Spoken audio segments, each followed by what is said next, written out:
ne be kanfo na ye de amawo eno achi no enkane ahodo de ayusu anyinama hoden ana afenso no de ayusu awia na hoden solar na nyina no fo ani kirem afenso no CCTV cameras and cables na nyina no ebi ewo ha air condition ceiling fan standing fans ahodo ni nyina no ebi ewo Bosheba Electric House sa wo pe ba ko mienu miensan bowuram ye niema ni nyina no eye energy efficient sadan so ana Ghana Standard Authority de stamp no so mo pedodo atunso a wo betimi de wani akirem ye branches no eye miensan Edum PZ Bosheba Electric House woni KJT market no edi enhwanimu ana Edum Prisons Runabout baby a Promise FM Promise TV or Yiripa FM or Yiripa TV ye butu ye nso ba hanu mo a Bosheba Electric Asiniema no won sabe tumi akabi sadan so ana Edum anti atakofo abrosa no mo nso Bosheba Electric Asiniema no ebi ewo hono mo wo betimi nso afre 0322 0308 0535 095 966 Promise Heba Esebra na beyi habenro no we no gaftram any FDA e de stamp na so wono mu a ebo nkwa ene wa ho ade ne ho ban eno ntini yiri ba ko mienu miensa na entimi enko adrobia no ebi ewo Promise Heba wo pedodo nso a wo betimi afre 0535 544 681 eno so on sabe kan yen ewo Edum Prisons Runabout or Yiripa FM abrosa tintin yi ase hanomo a na Virtuous Woman dwumadia ebaso ewo Oyiripa FM ene Promise FM Promise TV Oyiripa TV no ema anyankopom honhom ewo wo so ana akambo mu a wode mpaibo esom wo man Ghana eno nti wo ye member ema Virtuous Women a me pato November de no ebredru saudu hu behemu ebie eye mpaye kronkron a wo hye asenya meya adomo a na kyerese no kra no oguso a wo wia ne sa eno nti adwumakuo no doso pi na no pai waje ebre awia yi yaje bre adwumere nso yaje bre edipende ba bia wo asomfo mienu medin ade gangster cat ya meta enkura wo ko gi abo okra no mene krobia asante na advancing of men cinema ene yade ani kyeremafo mo dadwen na efrefre ene sede yasi akyeche omafo ntitru mema kwabrane ni nua be me de nesen ono susu ni kunu ye de nesen se wo mu digada no so ni so ka kyere kura yetikumasi ayi wa bonse post base na bese na twam nipa dom sei ene agyae yede wo mokọ akwa akohyem sanse wo na mmakwa so tufu magudi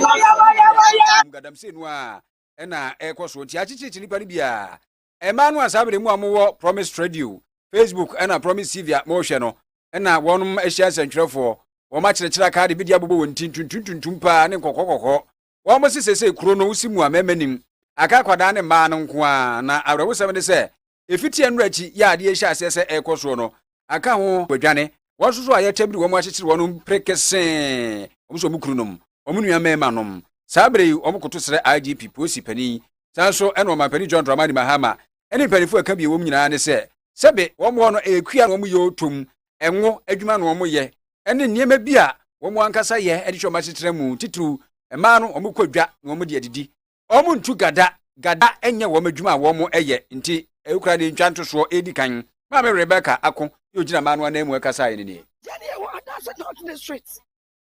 ye wo dagene ye dwuma ye moko ye nyadoa ye banche se wo bodagene se ye wo mampo na ka wo bodagena ka be wo chuma dagye fo ye e mo kwa fie na utu woni kronkron so no ye ba kan papa sidli ye ne de ba kronkron so ba to no ye dwuma no ye ne ya ma ye ne mrachia no ye ne ya kunumu mimi ya mesiso minim de mi kununam edwanyu mra gbe ye da no wani ye da ye gata ye limpo eti ye sufra IGP military for ye ade ye kasa ye kacho mo ye mo kache say order from above for wona mo kasa ye kom His Excellency John Dramani Mahama wona we your leader yes so yes me mo ka bi maye ye nya galam seda mo kwada ye ye kunu mo nya galam seda mai sena ye kunu mo nya galam seda wow de no mo ye kunu mo nya galam seda promise na mo ye a drop of form mo chichi wo mo nyina including health workers e go kola mo underage omo 18 years ni na machi wo mo obi wo mo si see ya I was on that trouble o princess enti ema me Rebecca akọ kra don se ne kra akọ anene no ekọ echese ma no ani abre papa kro no abose to mu mema de wu no krokra ya checheche wonom so mutu gala mu nsem ne ma no ani abre ya twa so yento akase ba no eso a na ye kọ enkrapompore mantamu na watwi mu ana beto odwase Ghana fo mabunu ema ne mrante a wo mokọ akọpẹ adwuma aye ewo soja mu ebeto odwase work sports stadium ewo 37 montere eso aba beto odwase entwimfa so stampede etumi asi emewi akire emaywa makomako ensia wonam so ato nananom ewo nsedo a afoforo nso wonom eprepra na wo mo a ewu ye no ene baako abusuafie eno no ewo enyan ewo mfimfire mantemu ana so afo be de akira wo bambo ensam eso honorable Ernest Broja Jamfi wone empanifo kopie mu ewo abusuafie ho ewo mfimfire mantemu na wo kasa no ana wo kire mu se wodantia efri mampani John Dramani Mahama tenaye ema abusuafo no na wode yakọ ene kafra akosenso ema abusuafo no se atorentem etesa no wode sie eka ho ebie na emom no ade baako ye nkranhyesem a mampani John Dramani Mahama se wono Broja Jamfi wonfa emre abusuafo no ene se etetu ya mpani se etetuam eno ntino na nka busuani ana ekope soja dwuma no mu na nka wawura anene wonam kwafrikwa mu woso ato nananom ewanse do eno ntino mampani John Dramani Mahama se enipa ensia no yempe automatic slot na yema busuafo anase busuani foforo mra na yemfa ne enwura mu eno nti wobra wakasa no emunsam enie si eni nti ama enkran de no a ye no mampani ama ya twen asen said ye be ya ye de nhyehyeye beto akwan mu na bibia sa ensan enkosi bio ti mampani asoma ye se yemra na yemfa meto mu anim se aban ebegina busua achi na nhyehyeye bia ewo ho a wo se ye na ye de sie ye de hye ahwe na ya ye toso mienu nso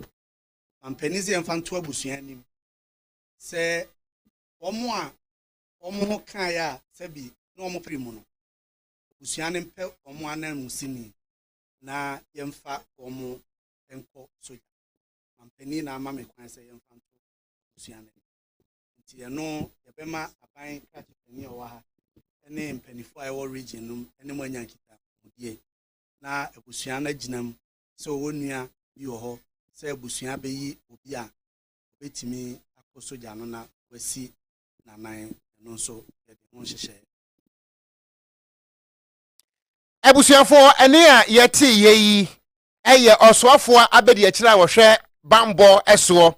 Deputy Defense Minister Honorable Ernest Broja Jamfi ana wo kire mo no eno nti enipa nsia no a wo mo eto nananom ewonse do no aban ne se de asie no nti no wo ma wonom automatic slot eno nti busuani a wo firi mo no abusuani hwe abusuanom na wo mo mpa nipa wono so obetima di soja ne bie na wo mo mfa ne mra na wo mo mfa no adwumam se wosrani we no eye yewra Ernest Broja Jamfi na no se yepe ana emra hye badwani a wote akunya so ema lojokuku wono asa ye soafo a wohwe ema yedie mofra ene bambo ene nipa asetena eso Minister for Gender, Children and Social Protection ne din Honorable Agnes na Momo Latte wode to da kirem se in fact atorentam no a asie no areho ye papa na wo bom paye se ebi ensibiom na mbom no ade ba ko no so beka ene se aban no ebehwe na senia asiedie a esefata senia eye state barrier mpo anoman no ede bema wo mo a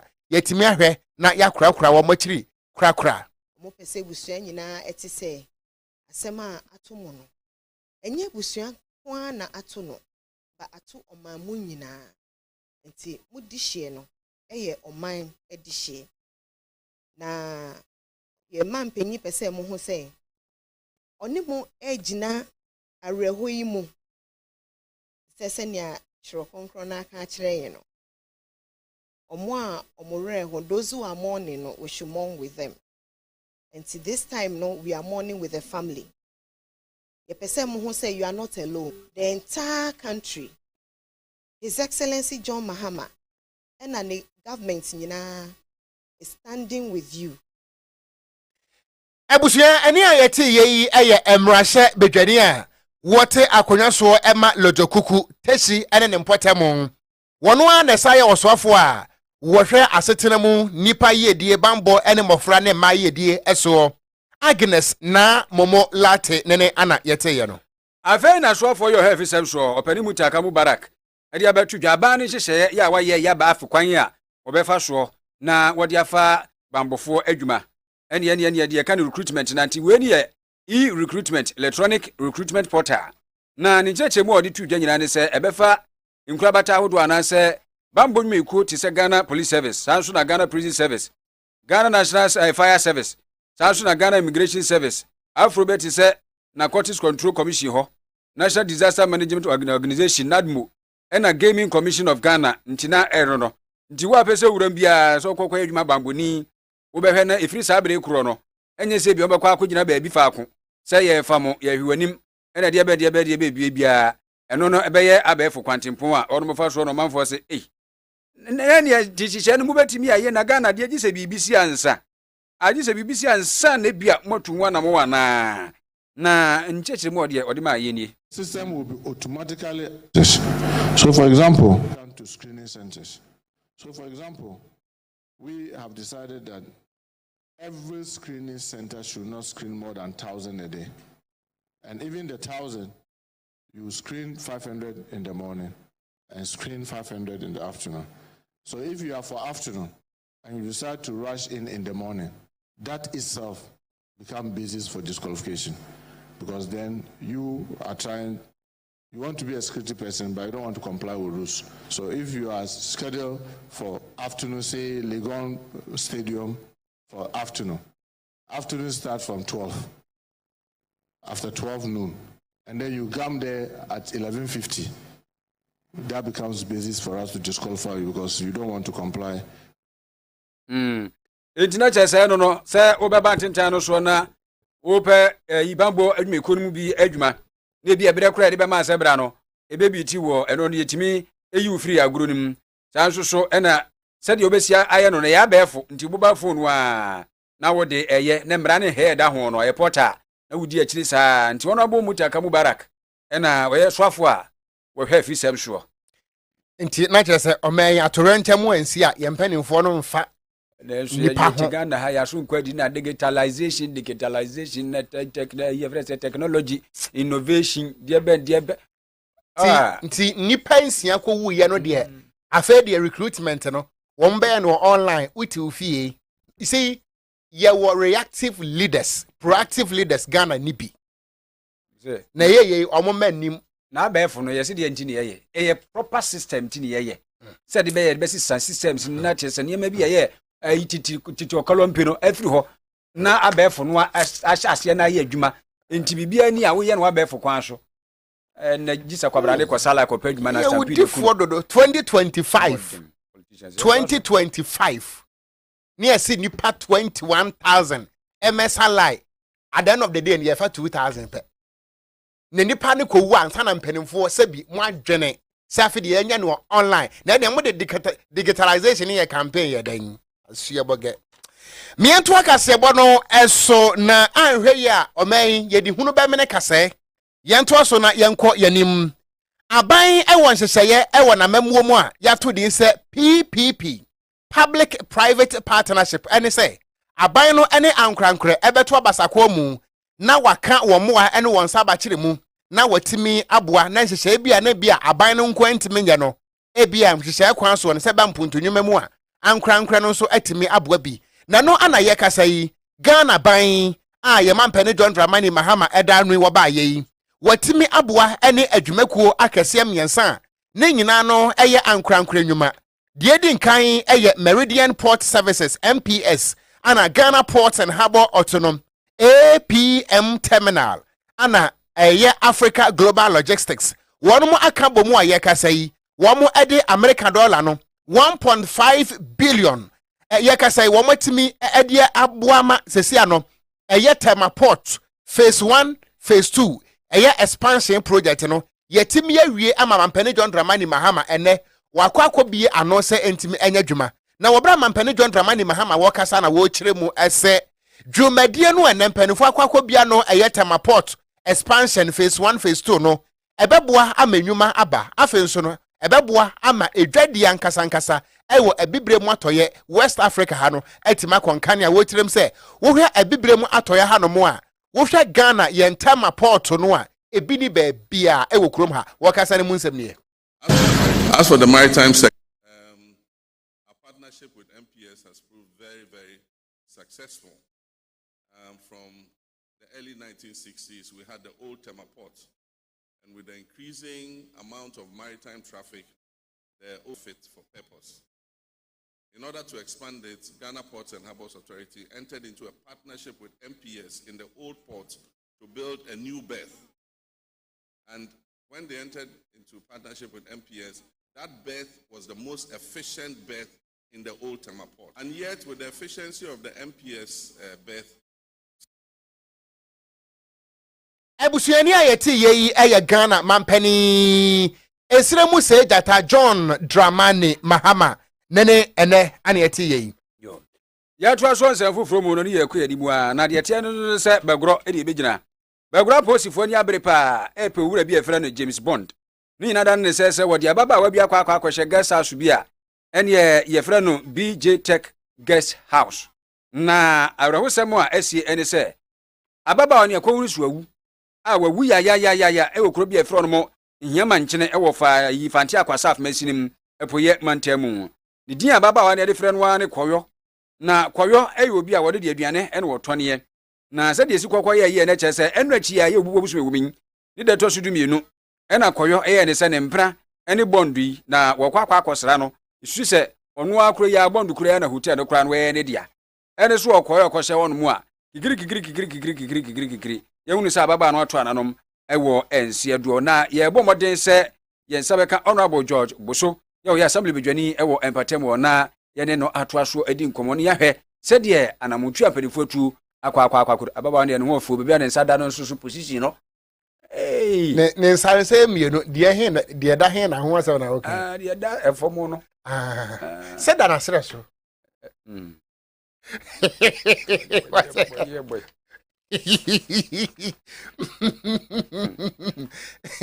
mientu akase ebo no eso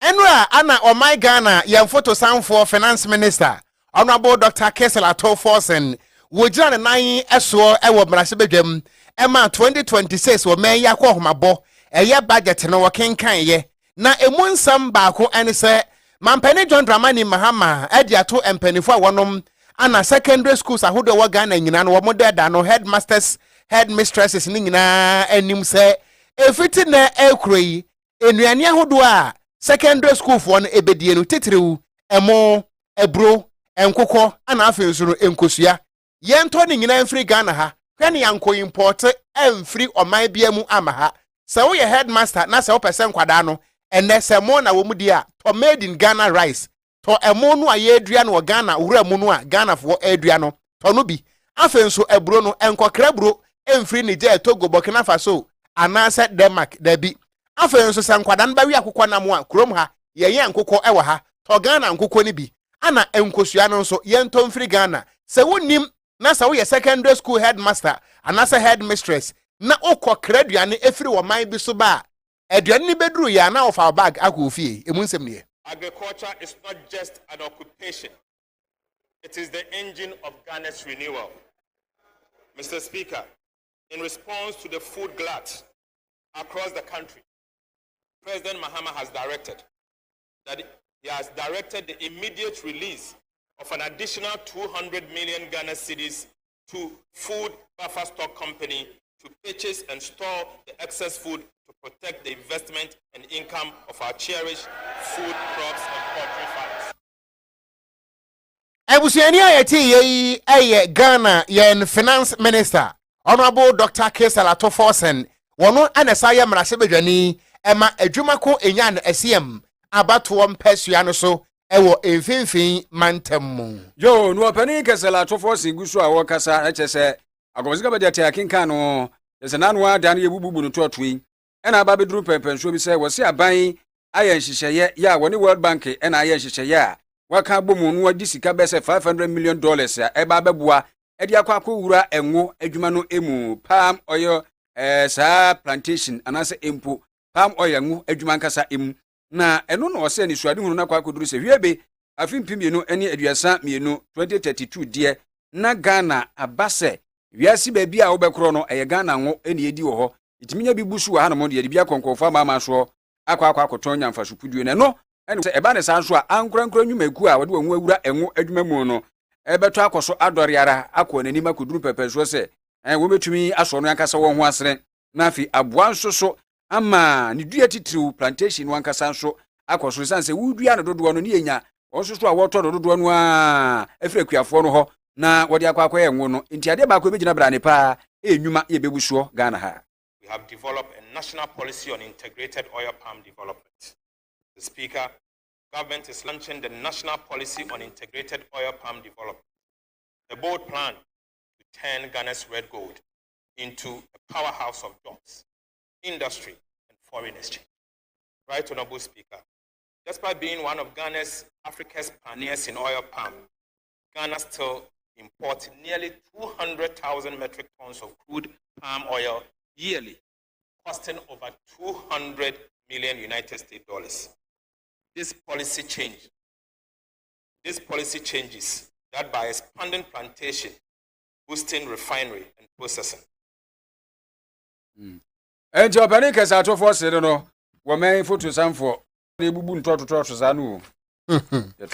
Ye to akase bono eso a yeda so agiremu ewo emrase be enra wobra finance minister honorable Dr. KaseƐ Forsen nano esiye no ensamba ko a edom kuma no minority wonu mu doso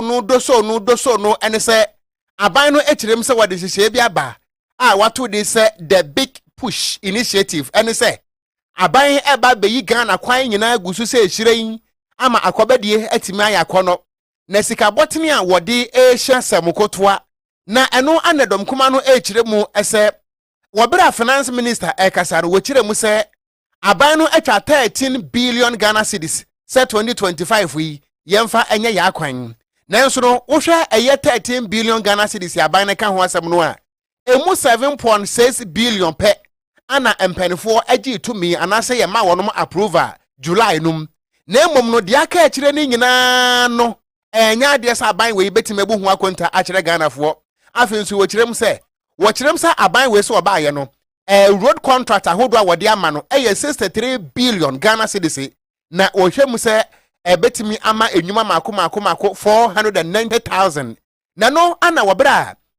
dom no kese no anu si ye na edom kuma ne kasa no edom kuma no panya on ne kasa ema wonom ewosikasa mu woye kane fotosanfo honorable Dr. Mohammed Amin Adam Anta wode to Ghana wokirem se wohwe akonta no aban we ba ye wo bu efa akwan yi ene contract ho no a emframa emfem na kontabuo papa proper accountability ebinim. The big push,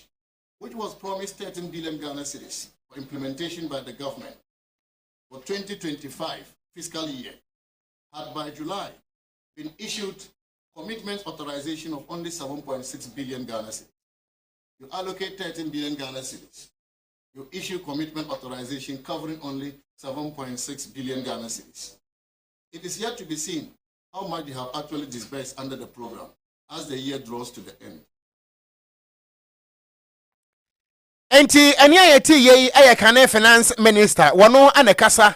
ede ema edom kuma no ebesikasem emu a ne din ede honorable Mohammed Amin Adam Anta ana ode sansem we etudo a wokirem se sika no aban ne kase wotwa 63 billion Ghana cedis a ode beyi akwan no edoso dodo na eno achi no ana wokirem ese aban we wadi approve awe Ghana fo nyina e wo budget no emu ana ebusa honorable se approve be ya wokirem a ade ba ko a NDC wode beji tumi free Ghana fo nsemo 24-hour economy nanso eno a 24-hour economy no edane apan dankwa eyirai ewo kwotwa mansa enumu a yante ho asem mpo ewo enu a budget no emu. You remember the 24-hour economy which the government launched last year, this year. This program was said to be a job creation policy with a homegrown formula. They told us 133, one job 3 people, 3 shifts. But what has happened so far? Any ayeti ye kane photo sanfo ema wo my Ghana sabra na NPP teso no ne din e de Honorable Mohammed Amin Adam Anta wono anasa kasa de ma edom kuma no e ba sikasem emu a minority spokesperson on finance nanu mu nsam nanura wode etu edwai yo na no ena wapeni Alexander Fanyoma ke onu su prepare ye dom kuma ba no didi mra hye bedwam no wase akomesika budget yi esuo bia nyinam Ghana fo esuo nyinam mu ani se wose yet Ghana ha ena ba we ba ye no pani bi efre no Mustafa Bande we pani abedi eche twetwere ma NDC amayiku sa hwe nkitawde esuo na se NDC amayiku no hyehyɛ so wa bam ebeka se busumi bia aba no e de 20,000 Ghana cedis ekɔ abato mpesua bia so e de koso se party fo no aserew se ne yeti se yontu obeka ne san pempesua abedure yi bunkunta en na mbese 66 million Ghana cedis ya na eno no eno ena wapani Alexander Fanyoma ken kasa no wose ya nte sasemu e budget nim eno nti ebere bay pote na ya na aban no edi siga no wekro afesu 24-hour economy ya ye kan wasem ya no susu no kan se na nwanwa se aban akomesika budget yi eno susu MP mu ne niam bia obobo so. Mr. Speaker, the minister attempted to provide some figures. He gave a tall list of allocation. What he failed to add, that in the 2025 budget that he brought to this house, we had Director of Operations at the Jubilee House, at the presidency, who publicly said every month NC gives 20,000 Ghana cedis to each constituency. A total 66 million. Where did they get that money from? As garo munya no way antina eno no Fanyoma ke na ebisa eno no kire no woto aso se ade ba ko so kra no woka susudua ene yegusu aye kan se 24-hour economy he no eno so ayira ko basikanim ye pere bebia ye hunu kra. Mr. Speaker, ni atra a vote ka ha me ameke akenuchu momba ameke wa ke akenuchu momba abaha 24-hour economy. 1 job, 3 shifts. Yano yakwe, Gamashi, Keshi, La. Nungwa, Jute, Ameke, Ingwe, 24-hour economy, yo. Nichumwe, Ingwe, Nichume, yo. Nichume, yo, no, as such, and say. Ayra Comesican be a pay who 24-hour economy, no. Young say, baby, I say, Aqua could ye. International said no, it's a witch no, may brofon yatro, Hannah, yakin kind to medium chase, Nukume, you need too much on. And I know, probably ole nuku, Una, maybe I admit you, Unuga. Ole nuku. Ofana, yatwaka sebono eso, and kana yaba, mrefi, because I'm one crying. Me, I am the BB, Jimmy. Me, yatwaka sebono eso na yadasoa. Ewo eye Ghana Armed Forces recruitment awomo eye no emu na from mantam so for Honorable James Gunu e dia to dwa se womo a episodia edie afi no womo hwe na yam hihie biada anto womo so firi se process no eye fair obi ne hono mu a obesisi obi a wode sansem we nyina to dwa ene wabra na eye da etoso mienu na documentation ne nyina no any screening process no ekoso awo ye whole sports stadium ana Honorable James Gunu ko piemu a wo kirem se nkwada no wo munya kukuoduro efiri se adwumadi na wo mudie no fairness, transparency and proper accountability ebe ya adwumanti wo qualify nko ade a ye befa wo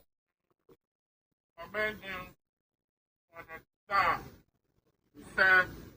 the nation. We know this is a dream that many of you have had for years. The process is just to guide you to achieve your dream.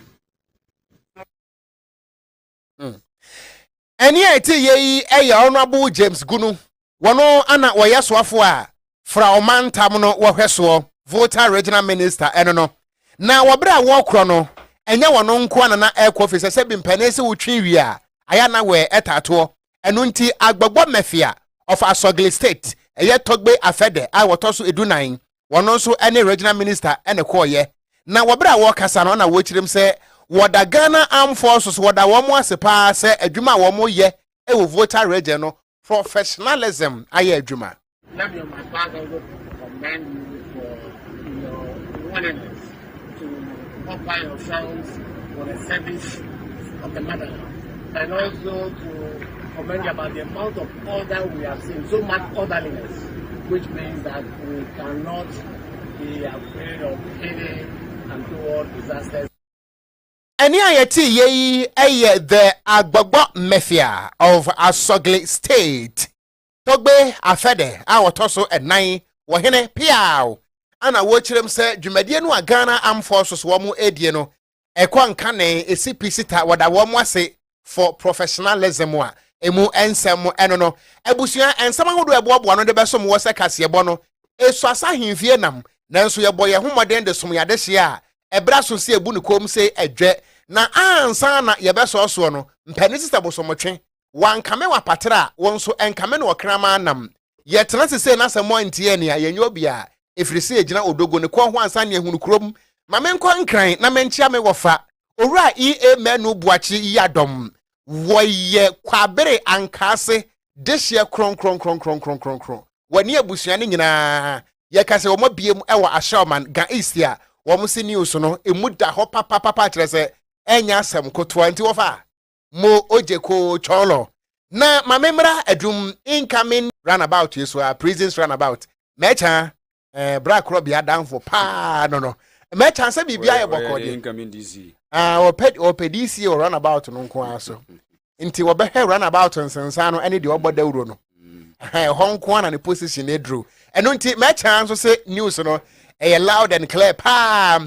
and nyankwa pharmacy ora Charles Asare nketia ene ne workers ni nyina no ewo nyankwa pharmacy Mr. Asare enwumere ye tia wo ne workers ni nyina nyankwa pharmacy opposite Mikado Plaza ewo dum ha wo mo so news no mo emfa ediagro yeda mo ase papa ye gira we so ne ye de aseda ama owura Emmanuel Odro Korea wono ene kase bosemfo G Cliff executive producer MCR honso yeda mo ase server room brajo papa sly Bismarck ene wo maka owura ko wo mwaka ni nyina no yeda wo mo ase pa na bra Joseph Amwati Junior Deacon Bright a wa hwe asem prenso won ne betra mfidina chi piepia ema yen ene natade no abetie kube boni woni tirimu nti mu edia mejeso Ghana Star Card ya mete enkura woko giabuo okran mene Probia asante na abjafo de tia ndisi ya adom a 2070 na agrek wa mase hene onukuri yutumfo adom enya hene